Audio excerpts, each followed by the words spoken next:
So definitely an important part of playing keyboard is learning to read sheet music. It's the most exact way to play a song, and I highly recommend that you learn how to read music if you're interested in playing keyboard. But there may be times when you want to learn how to play a song quickly, and it can take years of study to be able to just look at a piece of sheet music and instantly play the song. Or, your bandmate might come into practice and be like, I've written a new song! And they hand you a sheet of paper and it has a bunch of lyrics on it, and then like C, G, D, and you want to be able to jam out with them. So what you can do is learn how to play songs just by chord. And the more you practice your chords and learn them, the easier it will be to just pick up a song this way. So here we have the chords to Me by Taylor Swift. It's a pretty easy song to learn this way because it's a pretty basic chord structure here, very common in pop music, and there are no sharps or flats.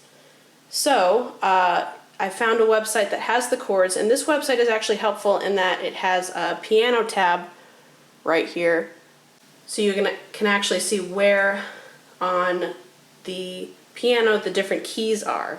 So that's super helpful. So here are the lyrics of the song with the rough placement of where the chord goes over them. Listening to the song a lot and knowing it well will help you get that timing exactly right, but I'm going to play a little bit for you so you can see what this sounds like when you play it. Me,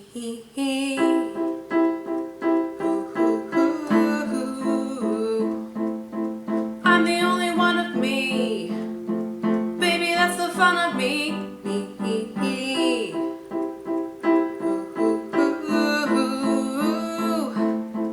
You're the only one of you. Baby, that's the fun of you. And I promise that you'll never find another like me. So I encourage you to just kind of play around with how you play those chords. As you saw, I was kind of bouncing on most of the chords, and then I held down that last chord. Just do what feels right for the song. Play around with it. You can throw the pedal in if you like.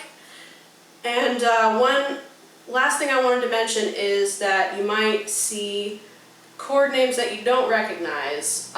Things like C sus2 or C7 or C major 7th, which those are two different things, believe it or not.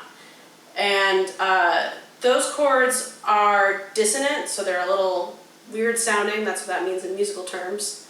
They're kind of jazzy. You'll hear them more in like jazz and rock music.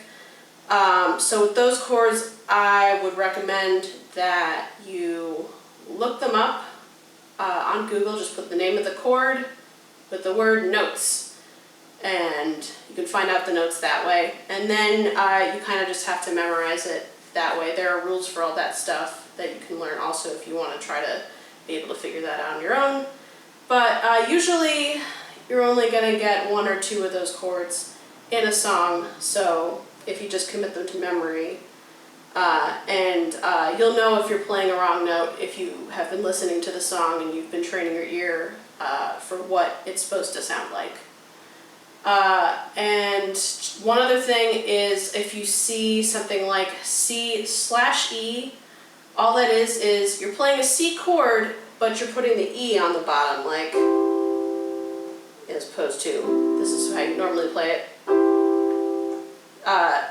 Just the notes in a different order. That's all that is. So I hope this is helpful.